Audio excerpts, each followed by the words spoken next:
नमस्कार, स्वागत है आपका बिहार समाचार में। बिहार में भारी बारिश और वज्रपात का अलर्ट। नदी से सटे इलाकों में ज्यादा खतरा। बालू माफियाओं के खिलाफ छापेमारी करने गई पुलिस की टीम पर हमला हुआ है। आधा दर्जन गाड़ियां क्षतिग्रस्त हो गई है और जवानों ने भागकर बचाई जान। हमले में शामिल 22 लोग गिरफ्तार हो चुके हैं। और फिर जलील हुए जगदानंद। तेज प्रताप ने भरी सभा में हिटलर से की तुलना, कहा कुर्सी किसी की बपौती नहीं। आज की तमाम बड़ी खबरों पर बात करने से पहले आपसे छोटी सी अनुरोध है कि कृपया वीडियो को प्यारा सा एक लाइक जरूर करें, क्योंकि आपका एक लाइक करना ही हमारे मेहनत का फल होता है। तो शुरुआत करते हैं आज की पहली और बड़ी खबर से।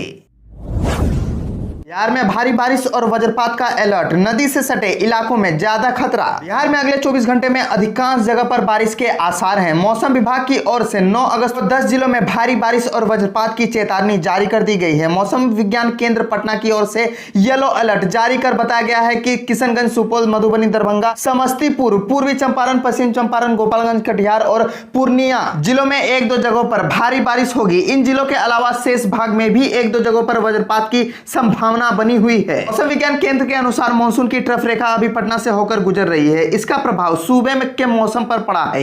रविवार की सुबह से ही पटना समेत कई जिलों में झमझमा बारिश हुई है। हालांकि दोपहर में मौसम एक बार फिर बदला और धूप निकली, लेकिन शाम ढलते ही फिर से बूंदाबूंदी हुई। पटना में सुबह 8:30 बजे से शाम 5:30 बजे तक 21.8 mm बारिश हुई। जमुई में 32 mm, बक्सर में 21.5 mm, सीतामढ़ी में 23 mm बारिश रिकॉर्ड की गई। इससे पहले पिछले 24 घंटे में राज्य में सबसे अधिक बारिश कटोरिया में 70 mm, शेखपुरा में 74 mm, मखदुमपुर में 61 mm बारिश रिकॉर्ड की गई। मौसम विज्ञान केंद्र के अनुसार पश्चिम बंगाल व उसके आसपास चक्रवातीय परिसंचरण की स्थिति बनी हुई है। इसके प्रभाव से राज्य के अधिकांश जगहों पर अभी बारिश के आसार बने हैं।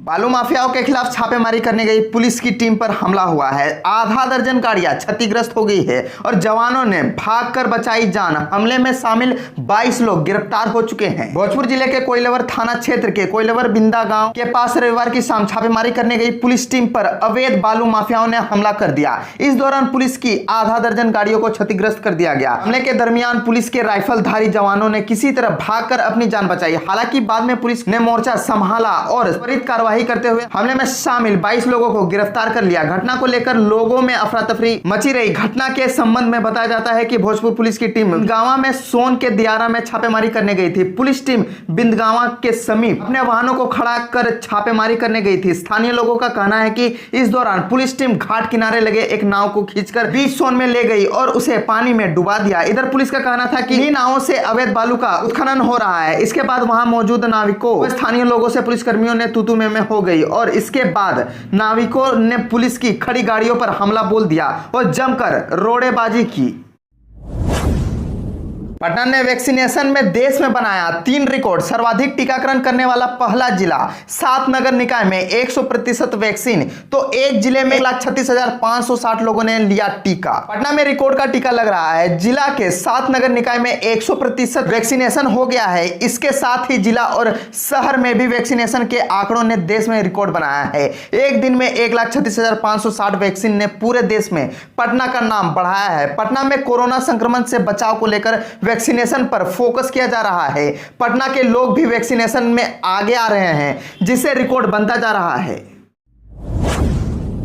गंगा के जलस्तर में तेजी से वृद्धि हो रही है। बक्सर शहर में पानी घुस गया है और गांवों का संपर्क भी अब टूटने लगा है। बक्सर में गंगा नदी खतरे के निशान से 12 सेंटीमीटर ऊपर बह रही है। इससे कई जिले में गंगा की सहायक नदियों कर्मनाशा, धर्मपुरा और ठोरा नदी का भी जलस्तर लगातार बढ़ रहा है। रविवार शाम 3 बजे तक बक्सर में गंगा का जलस्तर 60.44 मीटर दर्ज किया गया, जबकि बक्सर में खतरे का निशान 60.32 मीटर है। इससे बक्सर सदर, सिमरी, चक्की, ब्रह्मापुर, चौसा और इटाड़ी प्रखंड में बाढ़ का खतरा मंडरा रहा है। कई गांवों का संपर्क भी अब मुख्यालय से गया है। शहर के छुमंतर गली में कई घरों में गंगा का पानी घुस गया है। नाथ बाबा मंदिर के पास सीढ़ियां डूब गई है। वहीं गंगा में जलस्तर बढ़ने से बक्सर स्थित शमशान घाट पर शव जलाने के लिए जगह अब नहीं बची है। शव जलाने वाली जगह अब डूब गई है। जलस्तर में तेज बढ़ोतरी से चौसा मोहनिया मार्ग पर घुटने भर पानी चढ़ गया है। वहीं सिमरी और चक्की प्रखंड के दर्जनों गाँव में पानी घुस जाने से लोगों की परेशानी अब बढ़ गई है। दूसरी ओर ठोरा नदी में पानी बढ़ने से बक्सर सदर प्रखंड के गोविंदपुर, रिकरहसी, नावा गांव, कोडरवा समेत कई गांवों का संपर्क जिला मुख्यालय से कट गया है। इससे प्रति इलाकों के लोगों के बीच भय का माहौल है। हालांकि प्रशासनिक अधिकारी बाढ़ को लेकर अलर्ट मोड में हैं। फिर जलील हुए जगदानंद। तेज प्रताप ने भरी सभा में हिटलर की तुलना, कहा कुर्सी किसी की बपौती नहीं। राजद में सब कुछ ठीक नहीं है। लाख प्रयास के बावजूद राजद के प्रदेश अध्यक्ष जगदानंद सिंह और लालू के बड़े बेटे तेज प्रताप के बीच संबंध सामान्य नहीं हो पा रहे हैं। तेज प्रताप ने प्रदेश अध्यक्ष जगदानंद सिंह को एक बार फिर भरी सभा में जलील किया है। तेज प्रताप ने कहा कि हिटलर की तरह बोलते हैं, लेकिन समझ लेना चाहिए कि कुर्सी किसी की बपौती नहीं होती है। दरअसल तेज प्रताप यादव ने छात्र राजद की बैठक बुलाई थी। यह बैठक प्रदेश कार्यालय में हुई। भरी सभा में तेज प्रताप ने कहा कि हमारी पार्टी का कोई भी कार्यक्रम हो उसमें सिस्टम बनाया जा रहा है। जैसे कि प्रदेश अध्यक्ष जगदानंद जी हैं, वे भी पूरा सिस्टम बना रहे हैं, हिटलर की तरह बोलेंगे सब जगह जाकर के। तेज प्रताप यादव यही नहीं रुके, उन्होंने कहा कि पहले जब वे पार्टी के प्रदेश कार्यालय में आते थे और अब आते हैं तो जमीन आसमान का फर्क आता है। पहले पार्टी कार्यालय का गेट खुला रहता था जब मेरे पिताजी यहां रहते थे। तब जब हमारे पिताजी को विरोधी लोग फंसाकर जेल भेज दिया तो तब से कुछ लोग अपना मनमानी करना शुरू कर दिए हैं। तेज प्रताप यादव ने कहा कि किसी की मनमानी नहीं चलने देंगे। कुर्सी किसी की बपौती नहीं है, कुर्सी किसी का भी नहीं है।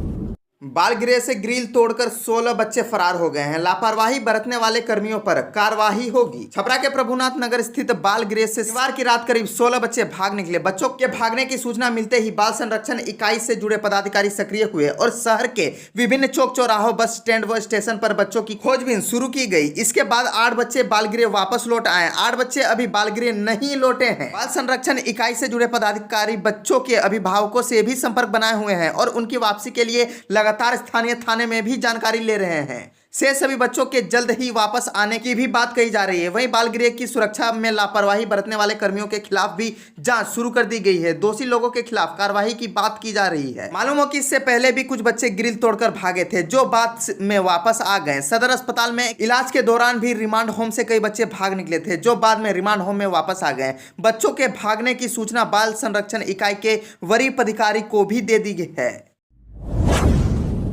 बालू मामले में छापेमारी के दौरान आरोपित की छत से गिरकर मौत, सड़क पर उतरे परिजन और हंगामा शुरू हो गया। रोहतास जिले के तिलोथू थाना क्षेत्र में सोमवार सुबह बवाल मचा हुआ है। के अवैध धंधे में लिप्त एक आरोपित के घर पुलिस रविवार रात छापेमारी के लिए गई थी। इस दौरान छत से कूदने के क्रम में आरोपित की मौत हो गई, जिसके बाद परिजनों ने सोमवार सुबह सड़क जाम किया और जमकर हंगामा खड़ा किया है। जानकारी के अनुसार तिलोथू थाना क्षेत्र के उत्तर पट्टी मोहल्ले में रविवार की रात्रि पुलिस छापेमारी में गई थी। इस दौरान बालू के अवैध के मामले में आरोपी व्यक्ति पुलिस को देखकर भागने लगा, जिस क्रम में उसकी छत से गिरकर मौत हो गई, जिसके बाद परिजनों ने सड़क जाम कर काफी हंगामा किया। आक्रोशित लोग वरीय अधिकारियों को बुलाने की मांग पर अड़े हैं। मौके पर पहुंची एसडीपीओ डेयरी ने लोगों को समझाने बुझाने का प्रयास किया, लेकिन मृतक के परिजनों मानने को तैयार ही नहीं है। मृतक मल्लू यादव पेट्रोल पंप पर काम करता था। परिजनों का आरोप है कि पुलिस ने मल्लू यादव को पीटकर मारा है। मौके पर काफी संख्या में पुलिस बल मौजूद है।